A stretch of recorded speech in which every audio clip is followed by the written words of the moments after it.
Good evening, and welcome to the Burnsville Parks and Natural Resource Commission meeting for July 20th, 2015. The first item of business is to approve the agenda for the last meeting. To approve the agenda for this evening. Is there a motion to approve? So moved. So moved, and a second? Okay, all in favor? Aye. Okay, the motion is moved to approve the agenda for this evening. The second item is for citizen comment. Is there anyone who would like to address the commission this evening? Seeing, yes?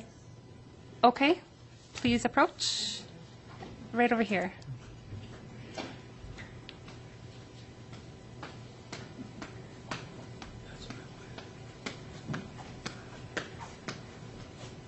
Where do I go? Right here, please.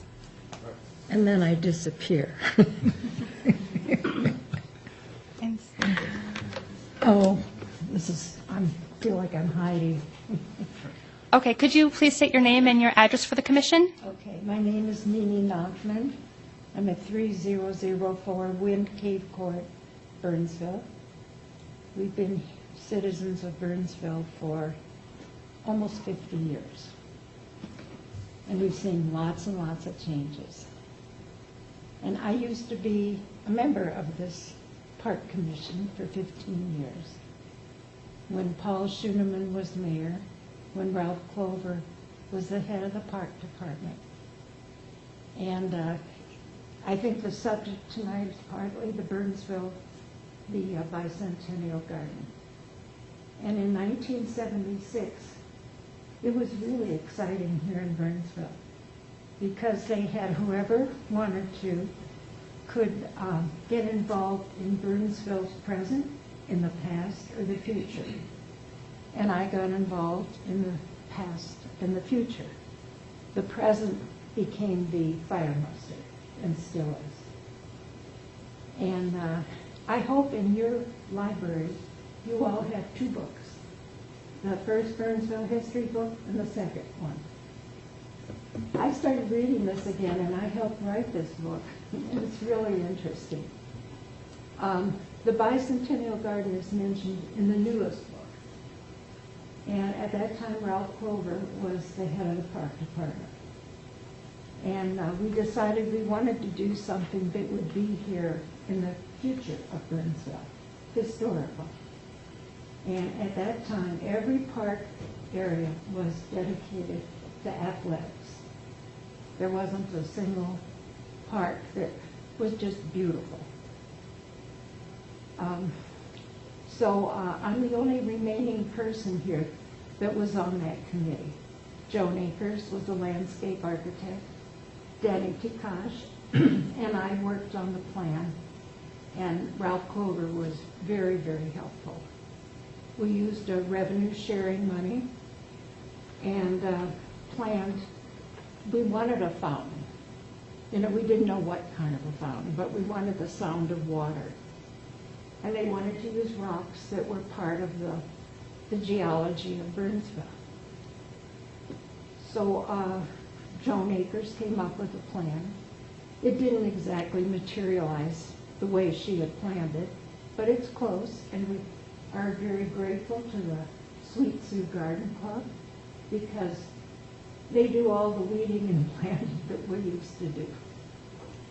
And there used to be a whole lot of roses there, but they're awfully difficult to maintain over a long period of time. But we hope you'll keep this going. It's just nice to have a park that you can just sit and meditate, or use for, I think people use wedding pictures, and they use it for various events. We used to live in Columbus, Ohio, and they had a park of roses. And there's lots of places that have parks that are just dedicated to flowers and to things that are beautiful. So I hope you will continue to keep funding it. Lenny and I were just in Washington, D.C., and we went through the west wing of the White House. And, you know, if they hadn't preserved all that, we wouldn't have that to look at today. So please keep the fountain going, even if you have to do it incrementally.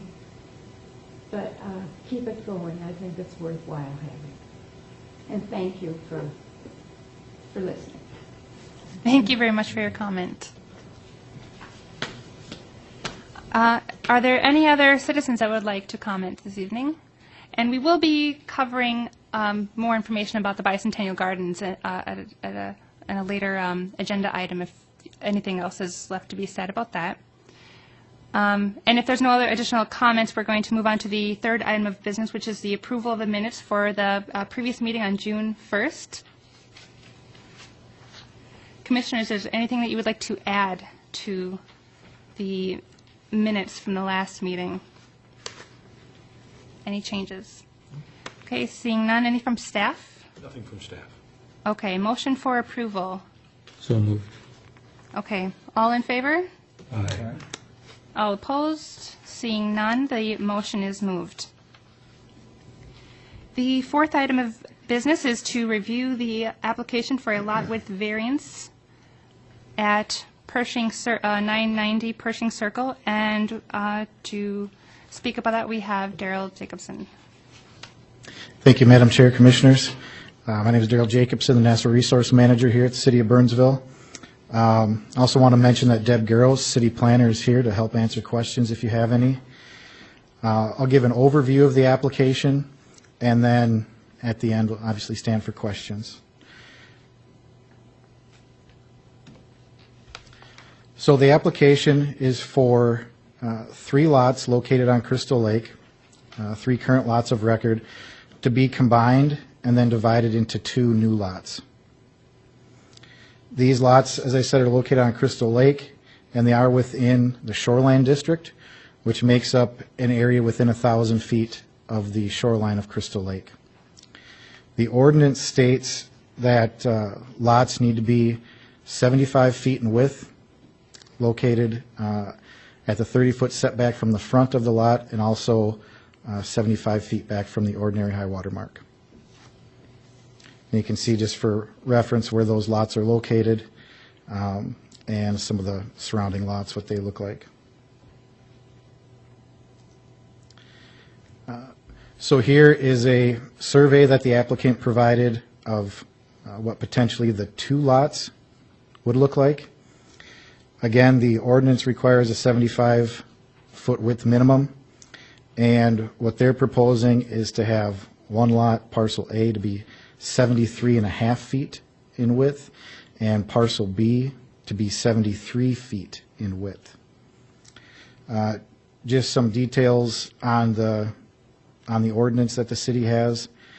The Shoreline Ordinance is something that's required by the Minnesota DNR for the city to have and to enforce the regulations in that 1,000-foot zone from the lake. The DNR model ordinance that's out there has a recommended minimum width of 80 feet for lots. And in 2004, the city amended our ordinance and was able to work with the DNR to get that minimum width down to 75 feet. And at the time, I think the city incorporated some provisions for that reduction, such as buffers and other things in our Shoreland Ordinance. And so at this point, staff is recommending denial of the application because the 75-foot width is actually a reduction already from the 80-foot required. And I believe in other parts of the city, the minimum lot width is 80 feet. So, you know, it is a small deviation from that, but it kind of is already a lower threshold than normally would be required. And I think, as was outlined in the background, staff believes that the application does not meet the requirements that the city has for variance request.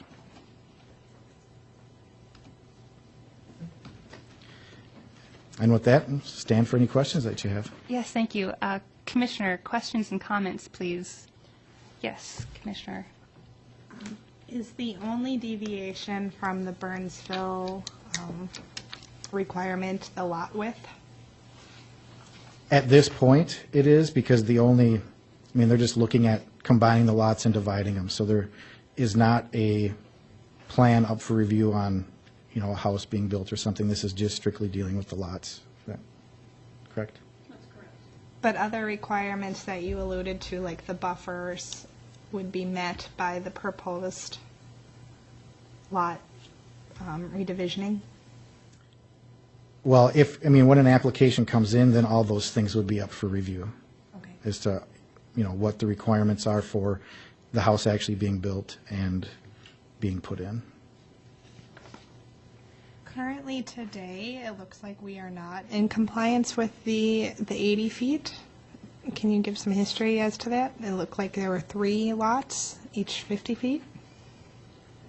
I believe those lots, maybe Deb can speak to the history on those lots, but The property out there was actually platted in the early 1920s, and at that time, actually a lot of cities have older plats like that, and at that time they were intended to be cabin lots. Nobody anticipated development like we see today out there. So at the time, that was what the standards were. Over time, new requirements are put into effect, and one of those are the Shoreland Regulations. All cities and counties that do have public waters are required to adopt shoreline ordinances and are required to follow the state model ordinance. The city adopted its first one in 1984. What this situation has then is you have 3 lots that are legal lots, meaning they were platted. Everything was legal at the time they were platted, but they no longer meet the minimum width standards. And for this application, the owner would like to subdivide the property. And in order to subdivide, you are always subject to what the current regulations are at the time of subdivision. So that's why this application is before the commission this evening. The applicant wants to divide the property into 3 lots. The intent of the Shoreland Ordinance would be when you have non-conforming lots of record that are owned in common, that you cannot divide them unless you meet the minimum standards. Otherwise, they need to be combined. But it does not meet the minimum standard today as it exists, correct? Correct. They do not meet 75 feet in order to be able to divide them into the 2 lots. They can't develop them individually, each of the 50-foot lots. Because they're owned in common, it's considered one property for development purposes. Thank you. Yes, Commissioner Nachman. I have a question. Has the person that wants this variance spoken to its neighbor to sell them maybe 6 inches of their land down on the shoreline? I don't know the answer Would to that that question. meet the requirement of just at the water line? What you would have to do is you'd have to consider the entire properties, because not only the lots that they want to create, but then the adjacent lots they would be taking property from also need to meet those standards. The public hearing at the Planning Commission level for this will be next Monday night, the 27th at 6:30, and the city has notified the adjacent property owners for that public hearing. But to the extent whether or not the applicant has talked to them, we don't have any information that they have done so. Thank you. Yes, Commissioner. So, Darrell, could you please go back to the parcel map? And, not the previous one, I'm sorry, that one. So I was looking at the width of the parcels, and I was trying to come up where the 73.5, and I think it's 73 is what they're saying for parcel B, is measured. Because when I look at, all the measurements, so if you look at shoreline, it meets 75. If you look at that kind of diagonal line, in realizing is that the high water mark? The one? The survey shows existing and proposed conditions, and the lot width has to be measured based on the city's definitions in our zoning ordinance. And the definitions for the Shoreland Ordinance require you to have the minimum lot width both measured at the 75-foot setback line from the ordinary high water mark and also from the 30-foot front setback. And also in defining how you measure those, you can't measure those on the diagonal because the definition requires that they be measured as close to perpendicular to the side lot lines as possible. So that's how that minimum width is established, and then it's applied the same way regardless of where property is subdivided in the city. Okay. I think that's what the situation is with the owner, in that the plat showed that they had 50-foot wide lots, but they weren't. They were just measured at the ends of the lots, and on the diagonal, there's probably more length than there is when you measure it as required by the DNR definitions. Thank you. Additional questions and comments from commissioners? I have some more. Yes, please, go ahead. What is the ordinance designed to protect? Well, the entire ordinance that's just called, the Shoreline Ordinance is obviously designed to protect the water bodies and the water resource. So there's a lot of things in the ordinance, besides just lot width, impervious surface coverage, setbacks, things like that. And it's the reason it's called out separately than other areas of the city is to protect the water resources. And what is the relationship between the city and the DNR then, and how we can adopt the standards for our city? Because it sounds like we don't have the model ordinance in Burnsville. What the state requires is the state, when they update their rules, they create a model ordinance, and then they ask all of all of the cities and counties, anyone with the public water, per their definitions, has to adopt a model ordinance. They will allow a community to basically negotiate different aspects of the ordinance based on unique characteristics of the community or the lakes involved. For example, if you're looking at properties adjacent to Lake Superior up north where there isn't much development, totally different environment than when you're looking at the Twin Cities area lakes, which were all developed and have been developed for years and years and years. So with regard to lot width, what happened is the initial ordinances that the city adopted were the same as the state model ordinance. In 1984, there was some analysis that was done because there were a handful of properties that were still not developed on Crystal Lake. They took a look at what potential is for development, and they came up with what they thought was a more reasonable way to address, especially when you have several lots under common ownership. Kind of the twist on this is that if you just owned one lot and it's 50 feet wide, you can come in and get a building permit for that and build on it. The difficulty here is that these individuals own more than one lot in common, so the DNR restrictions are more severe when you own several lots in common than they would be if you just had one lot. They want you, the whole intent of the shoreland, there's many different things that Daryl has described, but it's also, they're looking at the environment beyond the lake. They're looking at habitat. They're looking at the maintaining buffers, having restrictions on removal of vegetation, all sorts of things within 1,000 feet of the lake, not just lakeshore lots. So that's the situation that these owners find themselves in. They thought they had enough land to be able to divide it, but it turns out when surveyed it does not. And our ordinance is consistent with the state. They approved the city's ordinance. They allowed that modification based on the type of development that Burnsville already had around Crystal Lake. Thank you. Commissioner Allery? Oh, sorry, did you have something to add?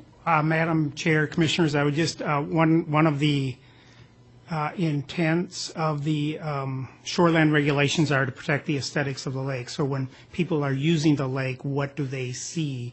And so obviously the smaller the lots become and the more the lake feels filled in, and you see more homes, less vegetation.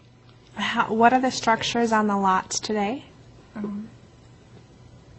On these 3 lots, there are no buildings anymore. Okay. There was one cabin that was torn down in 2014, and that was on the most easterly lot, just a very small cabin. Today, the property is vacant.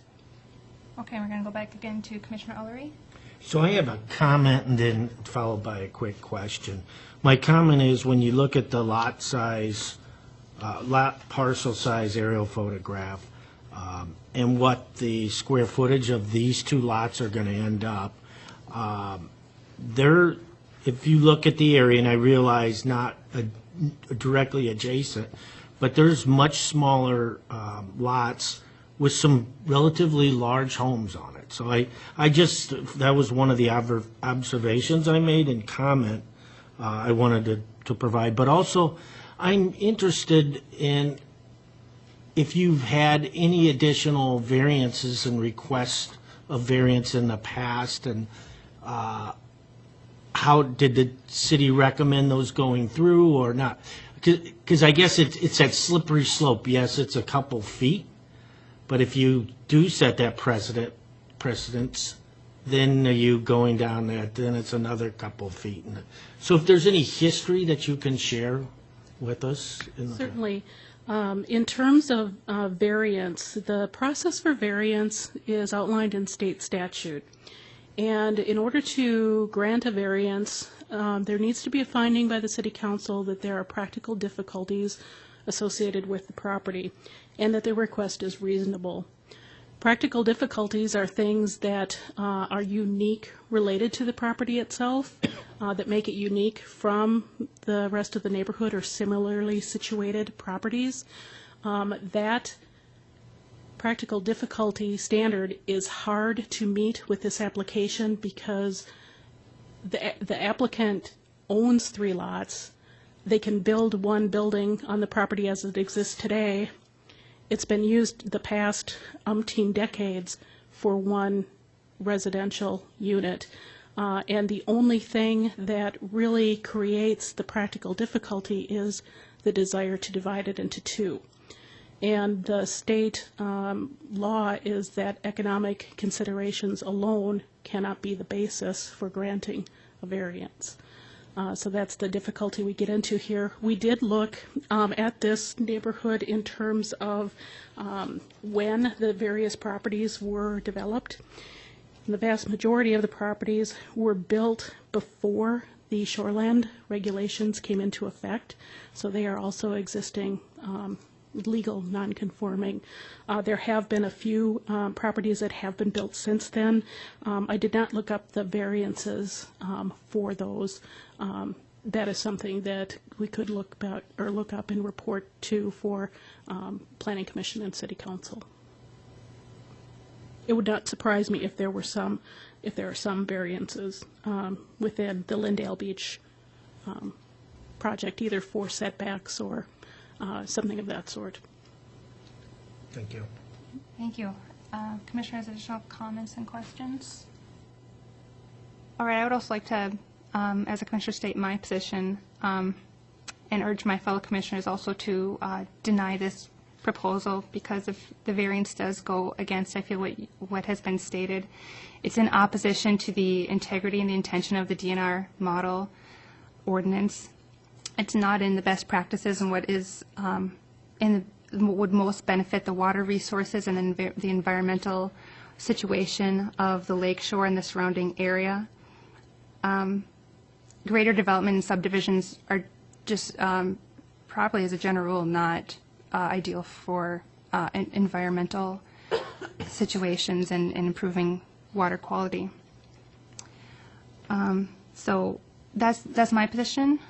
I also don't want this to set a precedence for, again, in the future, granting variances for other properties on the basis of economic gain.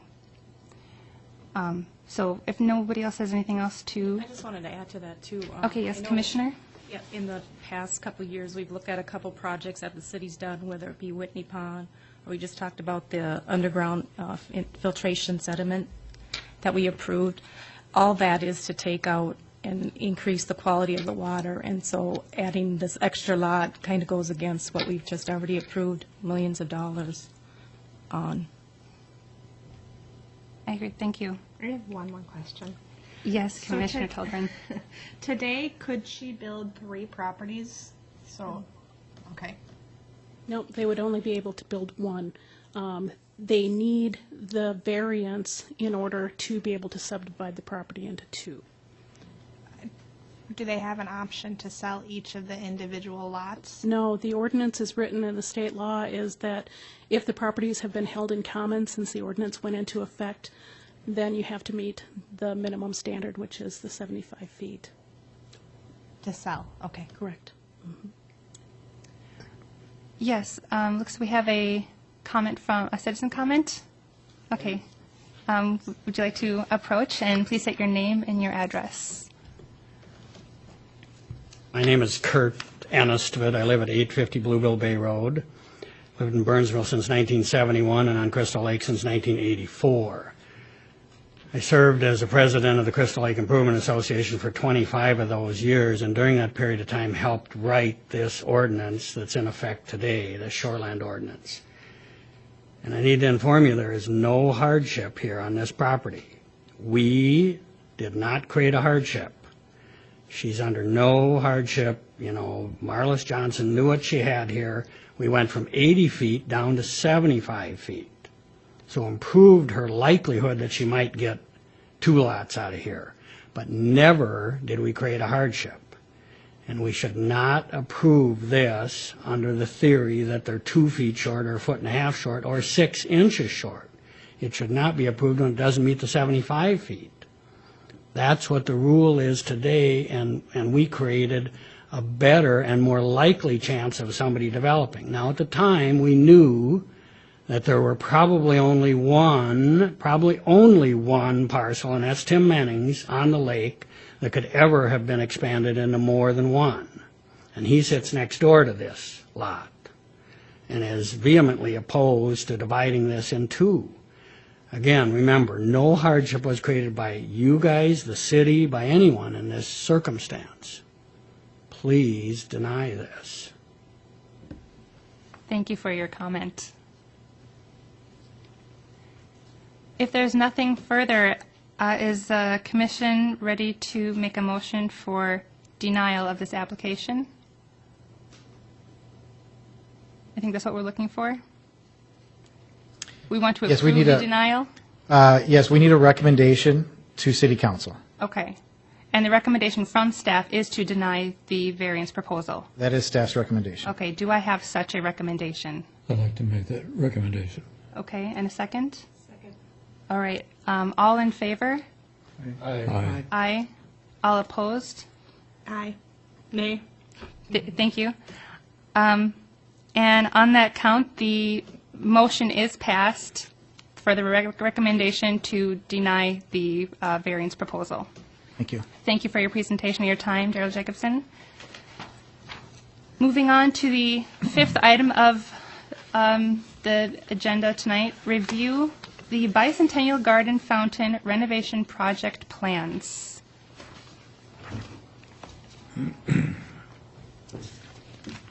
Good evening, Madam Chair, Commissioners. As you mentioned, the next item is to take a look at the Bicentennial Garden Fountain renovation project plans. The Bicentennial Gardens are located at the southeast corner of 130th and Nicollet Avenue in Civic Center Park. When staff reviewed the 2015 Parks Capital Projects with the Commission earlier in March, you may recall that we noted the fountain and garden areas in the park need some work, and the city has allocated $165,000 to do these renovations. We also noted that staff would be bringing back more details for commissioners to review and comment on before proceeding with the project. That's what we're here for this evening. I do want to point out that staff has been working with representatives of the Burnsville Historical Society, the Sweet Sioux Garden Club, and you heard from Mimi Nachman, a past chair of this commission, and someone who worked with the group to build the original fountain. So they have been involved. We had a meeting with them to share the plans and have helped us kind of formulate what we are sharing with you this evening. The PNRC is asked to provide feedback to staff this evening on the project plans and consider a motion recommending that City Council move forward with the project. With that said, I would like to introduce Todd Hallinan, who is our project consultant, to go over the actual plans with you this evening.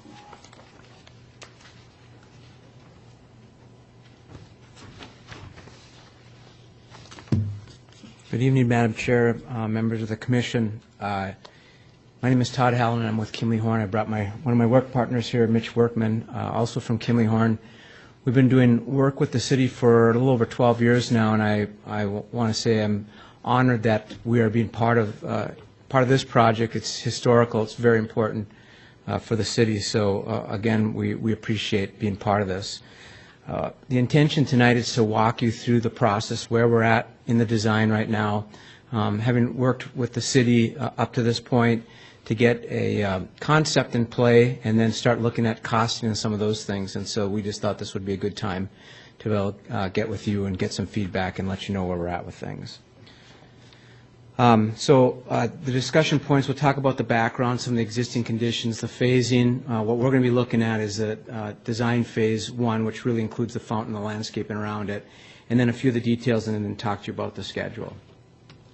So I'm going to go through a little bit of background. There are people here that are intimately familiar with the background of this, but for those of you that might not be, I'll go into a little bit of that. The project, the fountain itself, is nearly 40 years old. It has really become a city landmark. You heard Mimi talk about the importance of this and all the hard work that went into it. What's happening is it's 40 years old. It's requiring some maintenance. The landscaping around there, at one point in time when this was first built, of course, it was probably very sunny there, and the roses are doing probably very well, but it's very shaded now, and some of the plant material is not doing as well. The Sweet Sioux Club has done a great job at maintaining things, but they're also, it's a lot of work for them. So we're trying to look at things we can do that will help with the maintenance of it as well, not only just for the fountain, but the landscaping. So some of the things that we're going to note here tonight are some of the existing conditions that we see are problematic. Right now, it is not ADA compliant or ADA accessible, and that's something that we have an opportunity to fix. So you can see in the front here we currently have stairs. I'll propose in a little bit here how we're going to try to fix that. The fountain itself is showing its age. It's losing a lot of water on a daily basis. The city's done a great job at trying to fix that by doing various things, but I think at this point in time kind of throwing their hands up and saying we need to go a little deeper and fix this. So it's showing its age. And then we've heard from the maintenance folks at the city that there are things that we could do if we were to do this over that might be easier for them to work on the project, to work on some of the mechanics of it as well. And it's something we've been working very closely with the city and city staff on. And one other thing that we noted that there's a sundial on the property, which is kind of a neat little feature. We're proposing that we move it. Part of the reason is because it doesn't tell time very well when there's no sun out or when it's shadowed by trees and leaves. So we have an opportunity here to actually move it. And I think I might have been Len said that he thinks it's off by 6 or 7 minutes. So we're going to have to try to fix that as well when we move it. So. And then we have some material selection concerns that we've brought up to staff that have to do with maintenance, but also has to do with some of the aesthetics, and we'll talk about those as well. And then lastly, as I mentioned earlier, the landscaping. One of the benefits of a really nice landscape is that in this case we have people we know that will walk up to the water and maybe even get in the water, short of putting a 6-foot fence with barbed wire around it, which still might not preclude everybody from getting there. We think if we did a really nice job with the landscape, it would hopefully keep people from spending too much time in that area and hopefully preclude them in general from going into the fountain itself. So, as I mentioned a little bit about phasing, if you look on the screen, we have this blue area, which we really call Phase 1. That's primarily what we're focusing on right now. That's really the fountain itself, the area that we talked about to try to make this be ADA compliant, and then the landscaping that goes right around the fountain. And then Phase 2 is some of the landscaping and some of the hardscape that's surrounding that. Really, right now, we're just talking about Phase 1, and that's our primary focus for tonight. So we started off with this very simple sketch. One thing we'd heard was that we really like the look of this fountain, so I just want to start that off to tell you that our intention, although we will not be able to replace boulder per boulder on this, the intention is to make it look and mimic what's there today. We've, in talking, going a little bit forward and talking about details, we don't know that we'll be able to use all the boulders that are out there. We've looked at using none of them. We've looked at using all of them, and we've landed somewhere where we know for sure we want to use some if we can. We're not sure the shape of all of them, and especially them being in the ground for a while. There's probably a lot of grout on them, and it may be kind of costly to clean them up. But we're going to do our best effort from a conservation standpoint to at least use some of the boulders on the project. But the bottom line is that we'd really like this. You want it to look like it does today, and that's going to be our intention. So reconstructing the fountain, relocating the sundial, we want to move the pump outside of the pool area. Right now, the pump and the mechanical is in the bottom of the pool, so anytime maintenance needs to work on it, they have to release all the water and start over again. We're moving that off to the side so someone could work on the pump. They need to shut things down and work on it, an ancillary vault area. So that's something you'll see that's a little bit different. And then, as I mentioned earlier, new landscaping immediately around the fountain itself. And I don't know, Terry, if I can point to anything here very efficiently, but if you look at where if you're looking at the top left-hand side of the page and coming down, you'll see the kind of pinkish red circle there.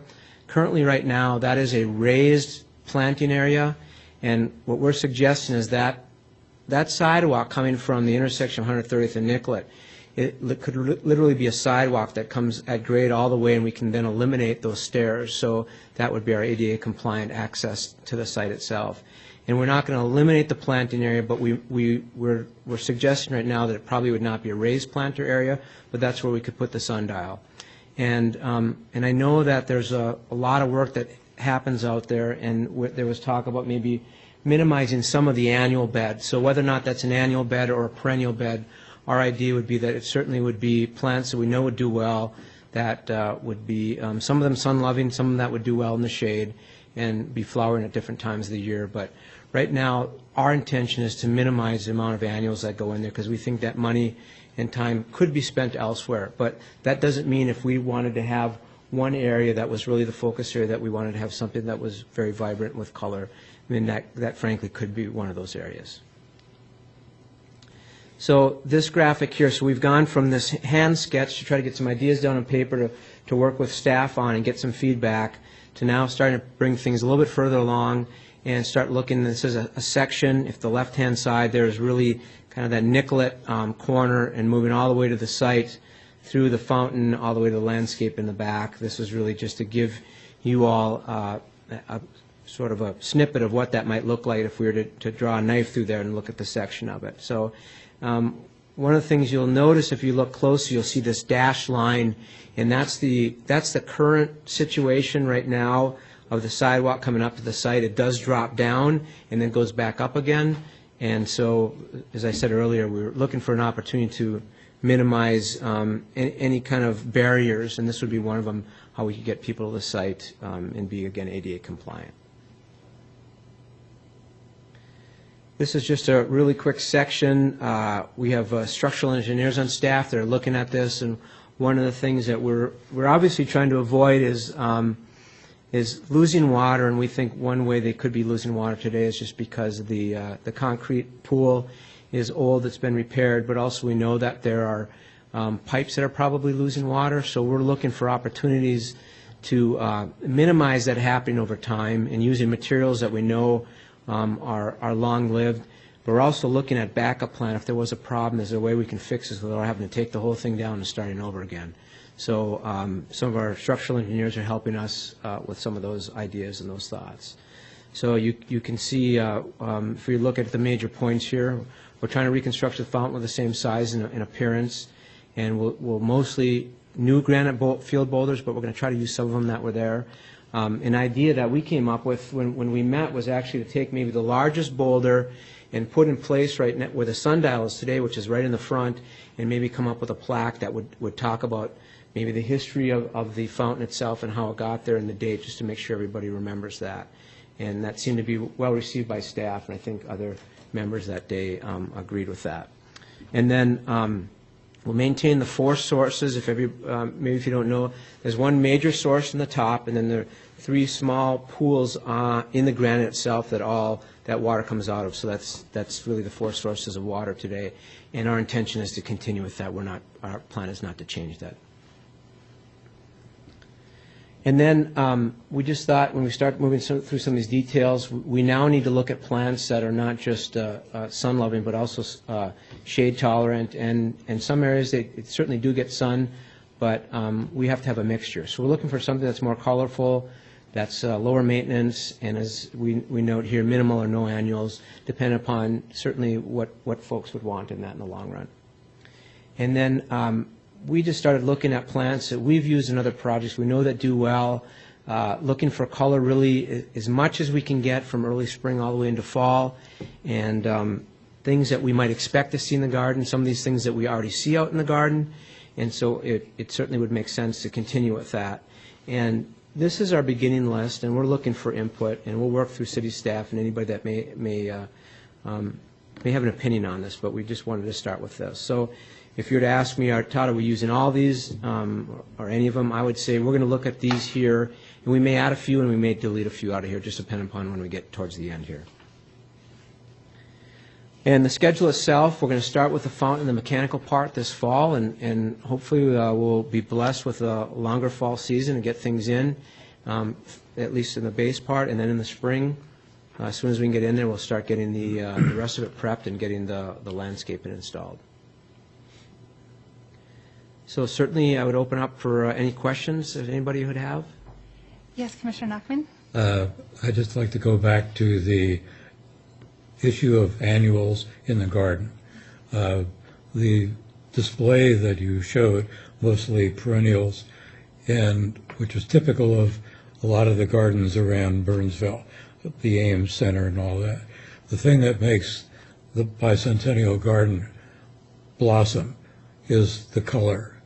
And I would like to rethink the amount of annuals that we have in there, because that color display really is important. Some of the others, ferns, really boring, and with all due respect to ferns. But I think the thing that makes the garden is the vibrance of the color. And somehow I think we should keep that there. Otherwise, I think your plan looks really good. I'd like to jump in since we're talking about plants. My comment is, it generally is to use native plants. And there are some very good options. You have some native plants in there right now, the blue flag iris and the columbine, which are really, really nice. And there are quite a few very lovely perennial native plants also that were full of color. I have a lot of them in my gardens right now. I invite anybody to come by and look at them if you want to. Pinks, purples, oranges, yellows, I have them all right now, and they're all native and they're all perennial. So I would like to see that. That would be my recommendation for as far as plants go. Thank you.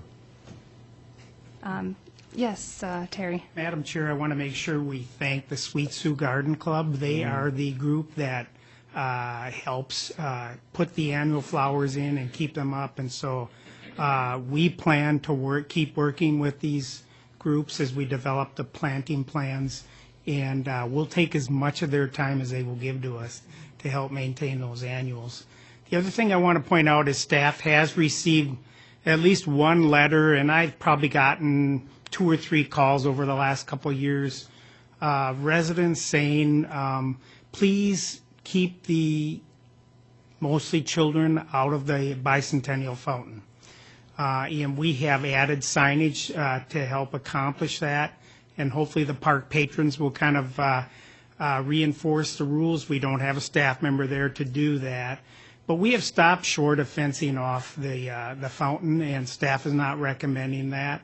I'm not sure you could put a fence up high enough to keep folks out of that fountain, even if we wanted to. And I think at some point it starts to impact the aesthetic feel of the fountain and the garden area. So I just wanted to let you know we've heard those concerns, and it's an active decision that, we're going to put signage up to try and encourage people to stay out of there, but in some cases that may happen. Okay. Yes, Commissioner? Is there a way, just piggybacking on your comment, is there a way that we can, when we are designing that, to put something on it so people, or especially kids, when they go in, it's not very comfortable and they can get out, and then hopefully going forward, people will stop going in there. I'm not talking about putting things that it will hurt people, but just going in and making it a little bit uncomfortable. So it's not a walking path, or small kids goes in, and then as we go and see it in Nicollet Avenue. But putting some sort of things in there so it gets a little bit, it's resistance versus just going in and having a good time in there. Sure. Yeah, we kind of joked about this, putting a 6-foot fence around there and watching people climb it. But what we're suggesting is that right now there are boulders that are in the landscape, which is really a nice feature because it feels like it should be there. It mimics the boulders that are there for the fountain itself. So we want to continue with that and actually add to it that it just subconsciously, when you see that, it would suggest this will be hard for me to navigate through here. But yet we'll have landscaping that will fill in around it, and our hope is that will at least, it won't preclude them from going if they really want to go in there, but maybe, again, visually, it would suggest it's going to be hard to navigate to go in there, and hopefully they'll stay out of there. Yeah. Well, there's some evergreens there now which are really tough to get through, but they also are really tough to maintain, and maybe not the best selection of material that's in there. But I like your barberry idea. Commissioner Ellery? Just more of a question, clarification. So they say the budget, the allocation's $165,000. Is that just for Phase 1, or is that cover Phase 2? Madam Chair, Commissioner Ulrey, it's for sure enough to cover Phase 1, which is the fountain itself, and then that kind of first tier of landscaping around it. We don't think we'll have enough to do all of both phases, but we're hopeful we can carry some forward to do Phase 2, which is the landscaping kind of on the second tier. But I will also be adding some money in the 2016 CIP to supplement what's left over from Phase 1 to make sure we have enough money to do the landscaping in Phase 2 the way we should. So I think it's a little more than we need, the short answer, a little more than we need for Phase 1, but not enough to do both phases. And Phase 2 is spring of 16? Is that the calendar you? No. Can you throw that back up? Yep. Please. The schedule itself is the fountain gets done in the fall, and then the landscaping in the spring. Landscaping, okay. Yeah, it's still Phase 1, but just the second part of Phase 1. Okay, thank you. Yes, Commissioner Rofe? So this, last time when we built this one, it lasted close to 40 years. So what is our projection for the new construction? And how, if it's done maintenance, and there's a lot of variables, I know, weather and other, but how far are we projecting that this will last, the new construction you're doing? I don't know if I can answer other than telling you that I'm not sure how much structural engineering went into the first phase. The fact that it lasted 40 years, somebody did something right. We're trying to assure that this lasts that, hopefully even longer, just because we're looking at this from a structural standpoint, and probably our methods today might be a little different. Our concretes tend to be better now than they were 40 years ago. We're actually going to put an admixture in the concrete here that if there was a crack, even a hairline crack and water got into the concrete, there's actually an admixture that will help seal that, so that will certainly help. But we also know that our environment is changing, and we don't know what that's going to have an effect on this over time. But I will assure you that we're looking at whatever we can. As I said, if there was a problem, rather than having to take the whole thing down, we might be able to do some things to minimize the problem. And I'm certainly hoping, well, we're planning to get more than 40 years out of it. That's our thought. Very good, thank you. Additional comments and questions from commissioners? I have a question about one of the popular uses that was stated for this fountain is a place to gather for photos, graduation photos and wedding photos. And I'm wondering if there's going to be a designated photo spot, or if there could be, and maybe that would help to minimize trampling of vegetation and climbing on parts of the landscape that we'd rather be left alone. If that any thought has been put into that, considering angle of fountain and best views and lighting. Well, I mean, I think it's a valid question, and I can tell you that with staff, it's not like we spent a lot of time talking about it. But part of the thing it has to do with sun angles. So if you were to pick one spot and you happen to have an early morning photo shoot, might not work because of sun angles. So part of our intention with the landscaping was to try to design this in a way where there would be something blooming all the time, and hopefully that might be part of the picture. I think you also could bring something with you to the photo shoot that might be and something added, whether it be flower baskets or whatever it might be. But I think we just determined that partially because of how much shade that's there today, that becomes problematic for a photographer for shading on faces and things like that. So I think there's some bigger issues there that have probably more to do with what time of the day, what time of the year, and the weather. So as I said, it's not like we spent days and days talking about what the options might be, but I just know our internal discussions where this would be really tough to come up with one particular spot to say, here it is.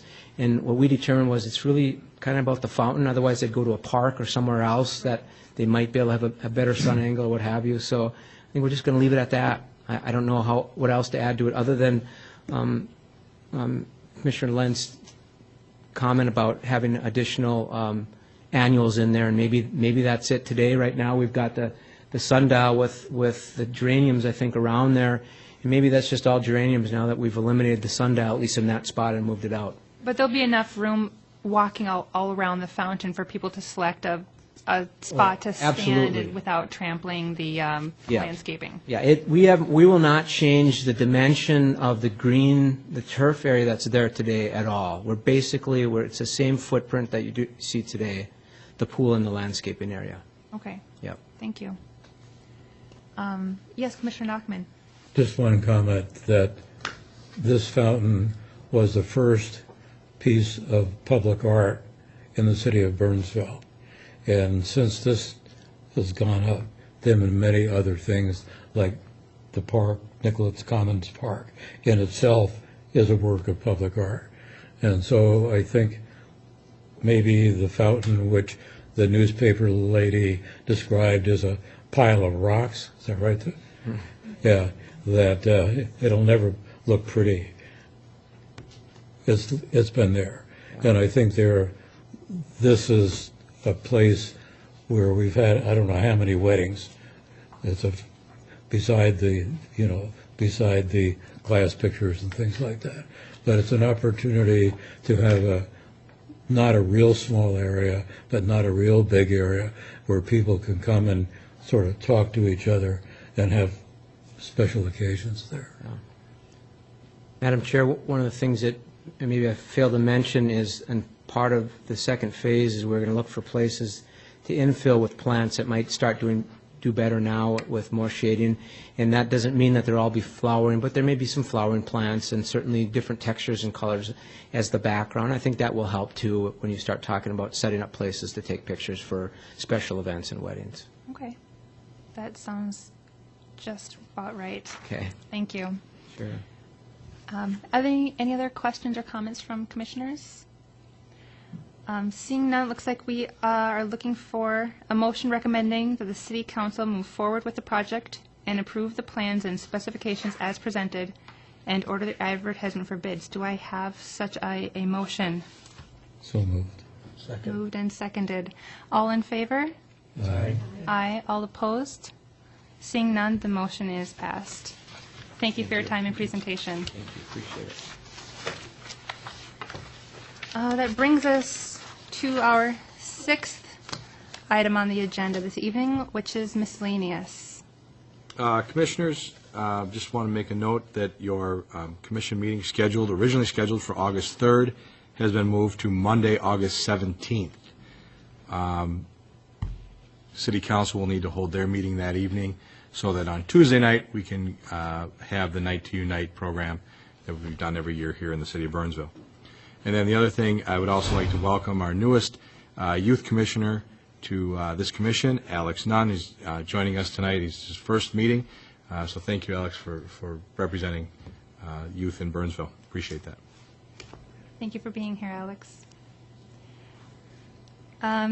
Well, finished with miscellaneous. That brings us to the final item on our agenda, which is to adjourn. Do I have a motion to adjourn the meeting? So moved. Moved and seconded? All right. All in favor? Aye. All opposed? The motion is passed and the meeting is adjourned. That brings us to the end of our formal meeting. Thank you for attending and watching the Burnsville Parks and Natural Resource Commission meeting.